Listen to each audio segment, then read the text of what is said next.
kichik hamma birdek futbolga qiziqishadi. Futbolni mazza o'ynashlari uchun ushbu chisiz butsillarimizni bor yo'g'i 59 ming so'mdan Samarqand filialimizning ochilish munosabati bilan auksionda xarid qilsanglar bo'ladi. Nima uchun aynan yosh bolaga tishsiz butsillarni xarid qilish kerak? Ko'pchilik yosh bolalarimiz ko'chada, mahallada o'ynashadi, ya'ni asfaltda, zalda, sun'iy qoplamada, futzalda yaxshi o'shiydi. Aynan bolajonlarimizning oyoqlarini sirpanib ketishini oldini oladi. Kiyishga ham, kiyib yugurishga ham juda ham qulay. Tek qismi tekisroq bo'lgani uchun kaptonni sezishi kuchliroq bo'ladi. Tishlari bo'lmagani uchun oyoqqa bosim bermaydi. Yengil bo'lganligi sababli tez yugurish va burilish juda ham oson. Razmerlariga kelsa 27 dan 41 gacha bemalol xarid qilsanglar bo'ladi. Butsilalarimizga moslab aksiyamizga hamma futbolchilarimizning formalarini bor yo'g'i 23 ming so'mdan aksiyamizga qo'yib yubordik. Maxsus futbol formasi o'ynash uchun qulay va yengil kiyim bo'lib, havo o'tkazadigan matodan tikilgan bo'ladi. Bola terlaganda terini tez chiqarib yuboradi. Shortiklar bo'lsa bola harakatlanishiga umuman xalal bermaydi. Elastik va qulay bo'ladi. Xullas futbol formasi harakatni erkin qiladi, terlashni boshqaradi.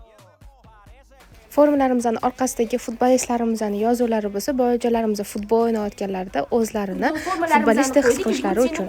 Endi ularni kiyib mazza o'ynashlari uchun mana shu kapturlarimizning ham aksiyada bor yo'g'i 19 ming so'mdan Samarqand filialimizning ochilish munosabati bilan xarid qilib ketsanglar bo'ladi. Kapturlarimiz umuman yosh tanlamaydi. Dunyo bo'yicha mashhur o'yin bo'lganligi sababli katta kichigiga birdek kerak bo'ladi. Kapturlarimiz juda ham mustahkam bo'lib, uncha-munchaga yirtilib ketmaydi. Aksiyamiz faqatgina Samarqand filialimizning ochilish munosabati bilan Samarqand filialimizda bo'lib o'tadi.